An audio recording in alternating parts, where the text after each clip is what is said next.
Hello बच्चों।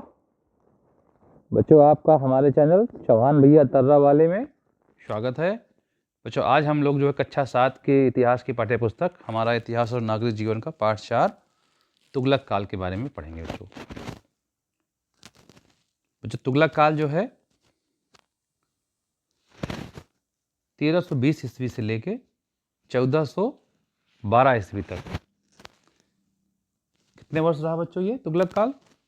तुगलक वंश जो बच्चों तुगलक काल जो है 92 वर्ष रहा, 92 ईयर्स। तुगलक वंश बच्चों खिलजी वंश के बाद तुगलक वंश दिल्ली में स्थापित हुआ।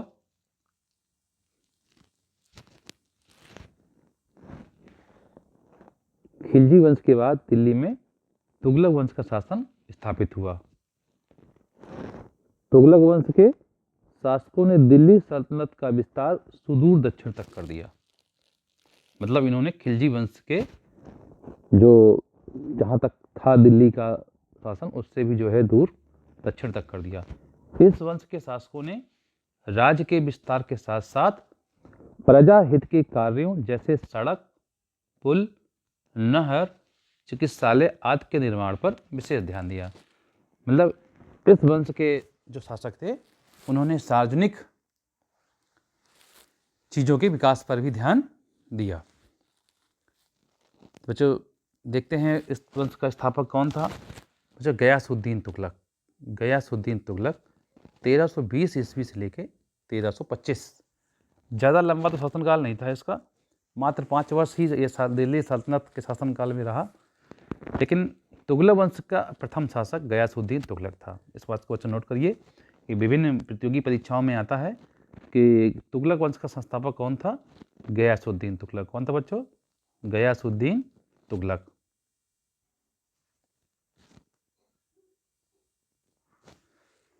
तुगलक वंश का शासक प्रथम शासक या संस्थापक गयासुद्दीन तुगलक था। इसने अलाउद्दीन खिलजी की कठोर नीति को त्याग कर उदारता की नीति अपनाई। जैसा कि बच्चों आपने पिछली क्लास में पढ़ा था कि अलाउद्दीन खिलजी एक कठोर शासक था, तो गयासुद्दीन तुगलक ने इसके उल्टे जो है नीति अपनाई। कठोर नीति को त्याग करके इसने उदारता की नीति अपनाई। प्रजा के असंतोष को कम करने के लिए कर को कम कर दिया, टैक्सेशन को कम किया थोड़ा सा, साथ ही कृषि को प्रोत्साहन दिया। देखिए आप कितना बुद्धिमान था व्यक्ति। इसने उधर टैक्स कम कर दिया, जनता खुश हो गई, उधर कृषि को प्रोत्साहन दिया तो टैक्स का रेशियो बढ़ गया, रेवेन्यू बढ़ गया।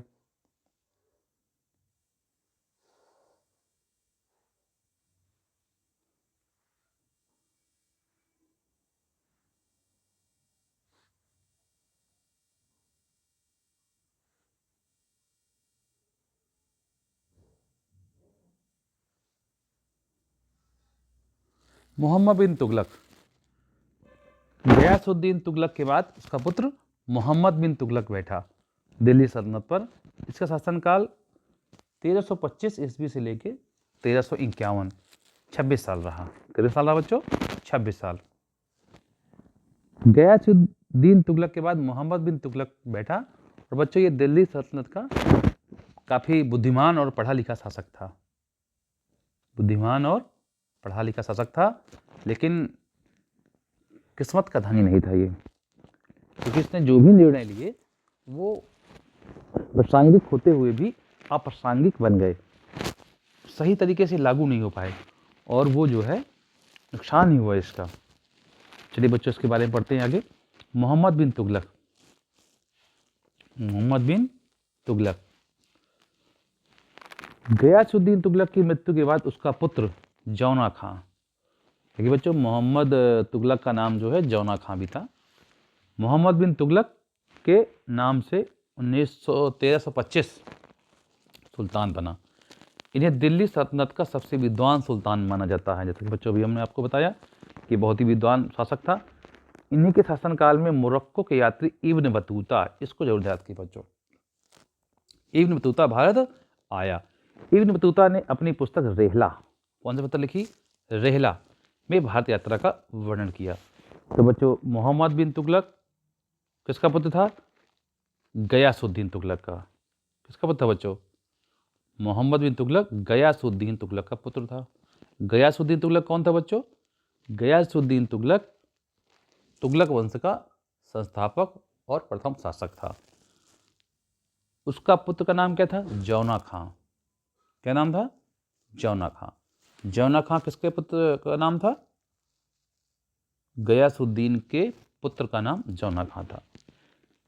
गयासुद्दीन तुगलक की मृत्यु के बाद 1325 ईस्वी में मोहम्मद बिन तुगलक, कौन? मोहम्मद बिन तुगलक के नाम से सुल्तान बना। इन्हें दिल्ली सल्तनत का सबसे विद्वान सुल्तान माना जाता है और इन्हीं के शासनकाल में इब्न बतूता, याद रख लीजिए, तो कौन कौन आया था? मोरक्को। कहाँ से आया था ये? मोरक्को देश से आया था। इब्न बतूता आया था और इब्न बतूता ने एक पुस्तक लिखी थी बच्चों। क्या लिखी थी? एक पुस्तक। उस पुस्तक का नाम था रेहला। क्या नाम था? इस पुस्तक का नाम था रेहला, जिसमें उसने अपनी भारत यात्रा का विवरण दिया। बच्चों इसमें हमें 3 प्रश्न मिले। एक तो सुल्तान 1325 ईस्वी में सुल्तान बना कौन? जौना खां सुल्तान बना। बहुत विद्वान सुल्तान था ये। मोरक्को का यात्री इब्न बतूता भारत आया और एक पुस्तक लिखी इसने रेहला। ठीक है, चलिए आगे पढ़ते हैं।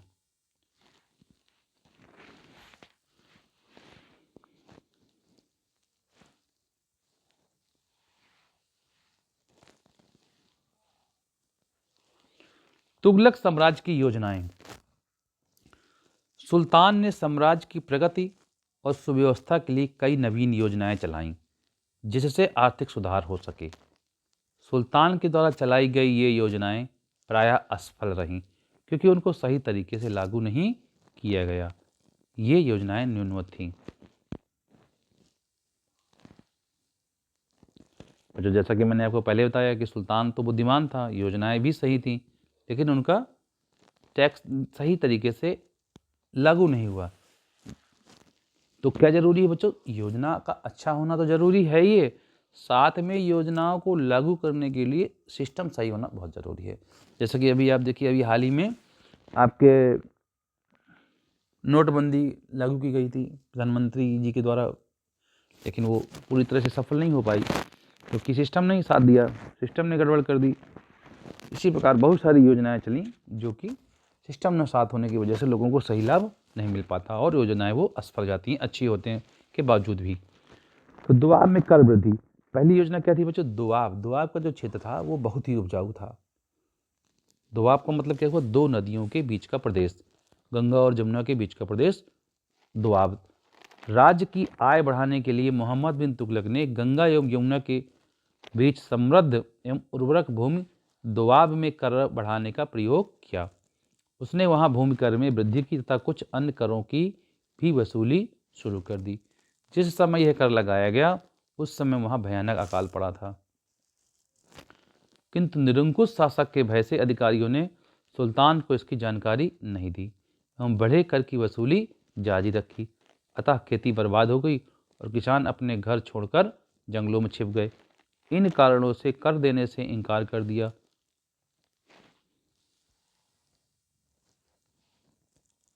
और विद्रोह कर दिया। क्या हो गया बच्चों? विद्रोह हो गया। विद्रोह हो गया। बाद में सुल्तान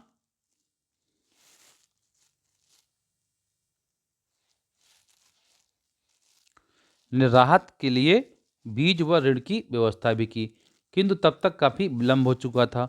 अतः सुल्तान की कर बढ़ाने की योजना असफल हो गई।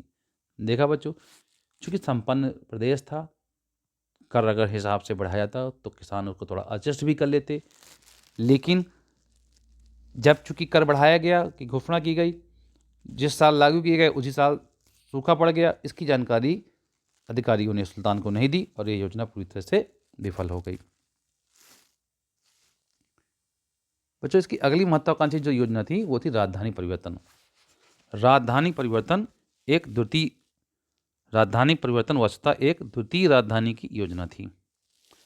मोहम्मद तुगलक के शासनकाल तक दिल्ली सल्तनत का राज्य एक बड़े साम्राज्य का रूप धारण कर चुका था। मालाबार को छोड़कर, मालाबार का मतलब बच्चों केरल राज्य को छोड़कर, दक्षिण के सभी राज्य जुड़ चुके थे। अतः दक्षिण के इन राज्यों को कुशल प्रशासनिक देने के लिए द्वितीय राजधानी की योजना बनाई गई। मानचित्र देखकर दिल्ली व देवगिरी का पता लगाइए। दिल्ली से दौलताबाद। बच्चों ये देखिए, देख रहे हैं आप, ये चित्र है, ये तुगलक वंश को प्रदर्शित कर रहा है। जो पीला पीला आपको जहाँ जहाँ दिखाई दे रहा है, आज के भारत से भी ये बड़ा क्षेत्र है। ये पूरा देख रहे हैं, पीला पीला जहाँ तक है, ये बहुत बड़ा एरिया था। और ये जो हरा क्षेत्र है, वे स्वतंत्र राज्य जो मोहम्मद तुगलक के साम्राज्य में शामिल नहीं थे। ये देखिए, ये मालाबार क्षेत्र और ये नीचे का तमिलनाडु का क्षेत्र, ये कुछ गुजरात का क्षेत्र और बीच में कुछ ये क्षेत्र।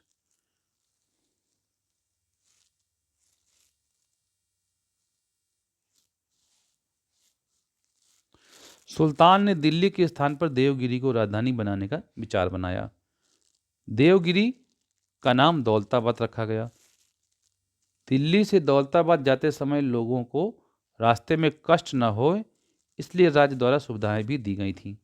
रास्ते का कष्ट तथा दौलताबाद की जलवायु दिल्ली वासियों को रास नहीं आई। वे वहां से दिल्ली वापस आना चाहते थे। दक्षिण का रहन सहन, खान पान, वेशभूषा, मौसम आज दिल्ली से भिन्न था। करीब 2 वर्ष बाद सुल्तान ने दौलताबाद छोड़ने का निर्णय लिया। उसे महसूस हुआ कि जैसे दिल्ली से दक्षिण पर नियंत्रण कठिन है, उसी प्रकार दक्षिण से दिल्ली पर नियंत्रण रखना कठिन है। इस प्रकार सुल्तान की द्वितीय राजधानी की योजना भी असफल हो गई।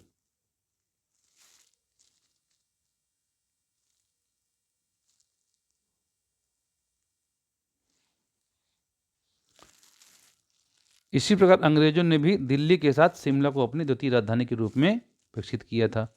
होली के बाद दिल्ली की भीषण गर्मी से बचने के लिए वह शिमला चले जाते थे और वहीं से प्रशासन की देखरेख करते थे। तो बच्चों देखिए, इसकी दूसरी योजना भी विफल होगी। पहली योजना क्या थी बच्चों? दोआब में एक कार वृद्धि की योजना, अकाल पड़ने के कारण वो भी फेल हो गई। दूसरा क्या थी? राजधानी परिवर्तन की योजना, दिल्ली से दौलताबाद, तो वहाँ भी असफल ही रही।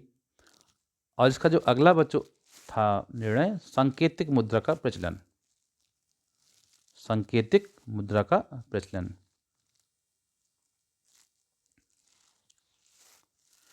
जिस समय सुल्तान ने सांकेतिक मुद्रा के प्रचलन की योजना बनाई, उस समय विश्व में चांदी उत्पादन में काफ़ी कमी आ गई थी। उस समय चांदी के सिक्कों का प्रचलन था। सुल्तान ने चांदी के सिक्कों के स्थान पर मिश्रित धातु के सिक्के चलाने का आदेश दिया। इन सिक्कों का मूल्य चांदी के सिक्कों के बराबर ही माना गया। वर्तमान में चलने वाले सिक्कों के चित्र अपनी अभ्यास पुस्तिका में बनाइए और बताइए सिक्के किस धातु के बने हैं। सांकेतिक सिक्कों के प्रचलित होते ही लोगों ने जाली सिक्के बनाना शुरू कर दिया। थोड़े ही दिनों में सिक्कों की भरमार हो गई। मतलब उस समय भी लोग जाली सिक्के बनाते थे बच्चों। फ्रॉडगिरी उस समय भी होती थी। विदेशी व्यापारियों ने सिक्कों को लेना बंद कर दिया। अतः भारत की चांदी यहाँ से बड़ी मात्रा में बाहर जाने लगी। सुल्तान ने सांकेतिक सिक्के बंद कर दिए। इन सिक्कों के बदले राजकोष से चांदी के सिक्के दिए गए। सांकेतिक मुद्रा, तांबे व पीतल के मिश्रित सिक्कों पर यदि कोई राज चिन्ह अंकित होता और सरकारी टकसाल पर उचित नियंत्रण होता तो शायद यह स्थिति नहीं आती। इस योजना से भी राजकोष पर बहुत बुरा प्रभाव पड़ा। मतलब बच्चों, ये योजना भी पूरी तरह से प्रभावित हो गई, विफल हो गई। मोहम्मद तुगलक द्वारा लागू की गई सारी योजनाएं असफल रहीं। यदि उनके स्थान पर आप होते तो क्या करते? बताइए बच्चों, क्या करते आप? अगर आप मोहम्मद तुगलक की जगह में होते तो क्या करते? इन योजनाओं को कैसे करते? सोचिए इस पर। सुल्तान अपने शासन के अंतिम काल में राज्य की आंतरिक अशांति से परेशान रहा। उत्तर एवं दक्षिण दोनों भागों में विद्रोह शुरू हो गए। केंद्रीय शासन प्रणाली होने के कारण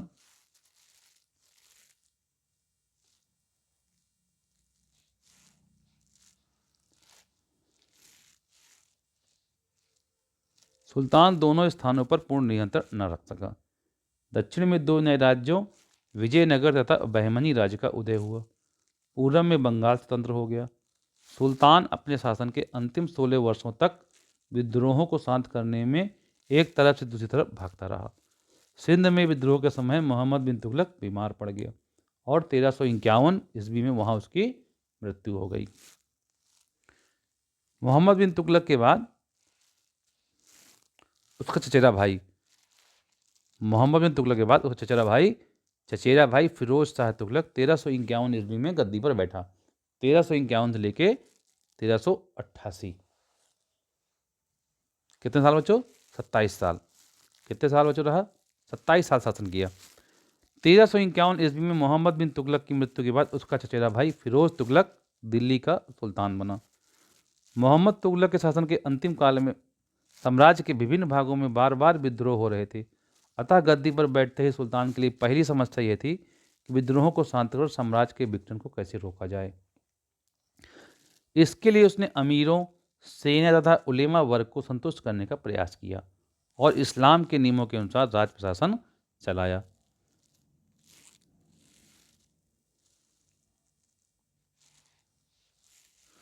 सुल्तान ने साम्राज्य को बढ़ाने के लिए कोई सैनिक अभियान नहीं किया। जो भी आक्रमण किए वह साम्राज्य की रक्षा के लिए किए गए। उसने उन्हीं प्रदेशों को अपने पास रखने की कोशिश की जिनका शासन केंद्र से आसानी से हो सकता था। उसका शासनकाल जन कल्याणकारी कार्यों के लिए भी प्रसिद्ध था। फिरोज शाह तुगलक का मकबरा दिल्ली लोकहित के कारण। कृषि की सिंचाई हेतु तो उसने कई नहरों का निर्माण कराया, जैसे यमुना नहर, सतलज नहर आदि, इनसे आज भी सिंचाई होती है। इससे कृषि की उन्नति हुई। बंजर भूमि से प्राप्त आमदनी को धार्मिक और शैक्षणिक कार्य में खर्चा किया गया। सुल्तान ने जौनपुर, फिरोजपुर, फिरोजाबाद आदि नए नगरों की स्थापना की। कितने नगर बच्चों? जौनपुर, फिरोजपुर और फिरोजाबाद। उसने प्रजा के लिए सरायों, जलाशयों, अस्पतालों, बगीचों तथा पुलों का निर्माण एवं मरम्मत करवाई। दीवाने खैरात विभाग, बच्चों इसको ध्यान कर लीजिए कि कई बार प्रतियोगी परीक्षाओं में भी प्रश्न आया हुआ है कि दीवाने खैरात विभाग की स्थापना किस तुगलक वंश शासन ने किसने की? तो बच्चे किसने किया था? ये दीवाने खैरात विभाग। दीवाने खैरात विभाग की स्थापना की थी किसने? दीवाने खैरात विभाग की स्थापना की थी फिरोज शाह तुगलक ने की थी। काम क्या था इसका? विधवाओं, अनाथों एवं लड़कियों के विवाह के लिए आर्थिक सहायता दी जाती थी।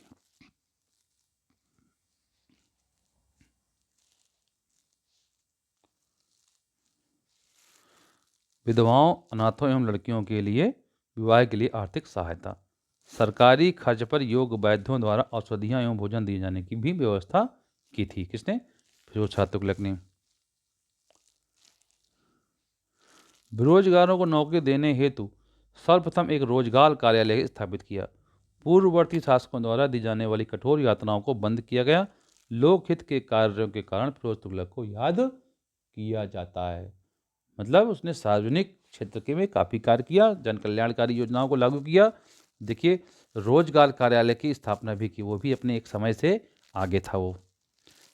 पता कीजिए आज भी आपके जनपद में लोकहित की कौन कौन सी योजनाएं चल रही हैं, इन्हें कौन लागू करता है, इन्हें भी जानिए।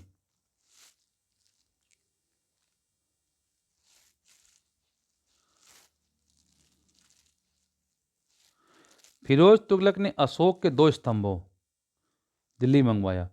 उसने एक को अपने राजमहल के परिसर में लगवाया। फिरोज शाह कोटला में स्थित अशोक स्तंभ की ब्राह्मी लिपि को सर्वप्रथम जेम्स प्रिंसेप ने पढ़ा।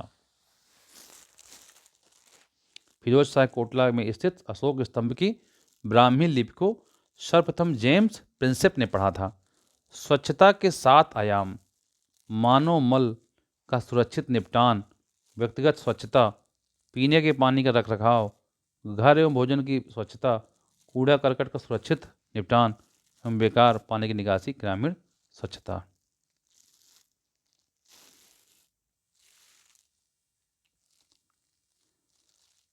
स्वच्छता के 7 आयाम जो स्तंभ में लिखा हुआ था, ब्राह्मी लिपि में क्या लिखा हुआ था?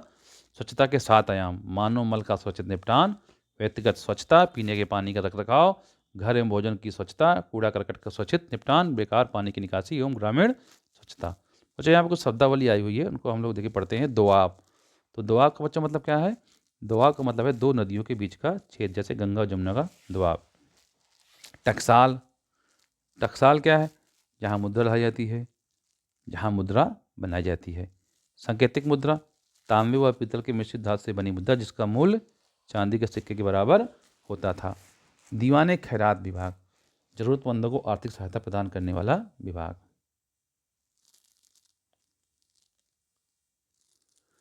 चलिए बच्चों, इसके अभ्यास प्रश्नों को हम लोग सॉल्व करने की कोशिश करते हैं। चलिए बच्चों, हमारा जो अभ्यास प्रश्न है उसका पहला प्रश्न हमारा बच्चों है, निम्नलिखित प्रश्नों के उत्तर दीजिए। पहला प्रश्न हमारा क्या है बच्चों, गयासुद्दीन की मृत्यु के बाद दिल्ली का सुल्तान कौन बना? गयासुद्दीन की मृत्यु के बाद दिल्ली का सुल्तान कौन बना? तो बच्चों, गयासुद्दीन की मृत्यु के बाद दिल्ली का सुल्तान कौन बना? उसका पुत्र मोहम्मद बिन तुगलक। कौन बना बच्चों? मोहम्मद बिन तुगलक। 1325 से 1351 ईस्वी तक ये रहा। कितने समय तक बच्चों? 1325 से 1351 तक। गयासुद्दीन की मृत्यु के बाद दिल्ली का सुल्तान कौन बना? गयासुद्दीन की मृत्यु के बाद उसका पुत्र मोहम्मद बिन तुगलक दिल्ली का सुल्तान बना। ये प्रश्न 2 बार लगता है बच्चों, हो गया। चलिए अगला प्रश्न देखते हैं बच्चों, मोहम्मद तुगलक के शासनकाल के अंतिम काल में दक्षिण भारत में किन 2 नए राज्यों की स्थापना हुई? मोहम्मद बिन तुगलक के शासनकाल के अंतिम काल में विजयनगर और बहमनी 2 नए राज्यों की स्थापना हुई। मोहम्मद तुगलक ने राजधानी परिवर्तन की योजना क्यों बनाई? मोहम्मद तुगलक को लगता था कि दिल्ली से दक्षिण के राज्यों पर नियंत्रण रखना कठिन है, अतः दक्षिण के राज्यों को कुशल प्रशासन देने के लिए उसने राजधानी परिवर्तन की योजना बनाई। फिरोज तुगलक ने प्रजाहित के लिए कौन कौन से कार्य किए? फिरोज तुगलक ने प्रजाहित के लिए निम्नलिखित कार्य किए। पहला बच्चों क्या किया उसने? कृषि की सिंचाई हेतु कई नहरों का निर्माण करवाया, जैसे जमुना नहर, सतलज नहर। दूसरा कार्य क्या किया बच्चों? बंजर भूमि से प्राप्त आय को धार्मिक एवं शैक्षिक कार्यों में खर्च किया। तीसरा, सरायों, जलाशयों, अस्पतालों, बगीचों तथा पुलों का निर्माण एवं मरम्मत करवाया। दीवाने खैरात विभाग की स्थापना की, जिससे विधवाओं, अनाथों एवं लड़कियों के विवाह के लिए आर्थिक सहायता दी जाती थी। सरकारी खर्चे पर योग्य वैद्यों द्वारा औषधियाँ एवं भोजन दिए जाने की व्यवस्था की। सर्वप्रथम बेरोजगारों को नौकरी देने हेतु रोजगार कार्यालय की स्थापना की। पूर्ववर्ती शासकों द्वारा दी जाने वाली कठोर यातनाओं को बंद किया। अच्छा, प्रश्न हमारा दूसरा है, निम्नलिखित प्रश्नों के कुछ विकल्प दिए गए हैं, सही विकल्प के सामने के गोले को काला करें। मोहम्मद बिन तुगलक ने दिल्ली के स्थान पर द्वितीय राजधानी के रूप में किसे चुना? बच्चों, लखनऊती, देवगिरी, आगरा और उज्जैन। बच्चों, जिसमें कि हमारा आंसर सही है देवगिरी। मोहम्मद बिन तुगलक ने चांदी के स्थान पर सिक्के चलाए। किसके बच्चों? सोने के, मिश्रित धातु के, कागज के और चमड़े के। तो बच्चों मिश्रित धातु के। फिरोजपुर नगर की स्थापना किसने की? गयासुद्दीन तुगलक ने। मोहम्मद बिन तुगलक ने, फिरोज शाह तुगलक एवं खिज्र खां किसने की बच्चों? हमारा आंसर क्या हो जाएगा बच्चों इसमें सही? फिरोज शाह तुगलक। चलिए बच्चों, इस प्रकार हमारा जो है ये पाठ पूरा हुआ और आशा करते हैं कि आप मन लगा करके पढ़ाई करेंगे। अगर बच्चों आपको ये वीडियो पसंद आया हो तो इस वीडियो को लाइक एवं हमारे चैनल को सब्सक्राइब कर सकें।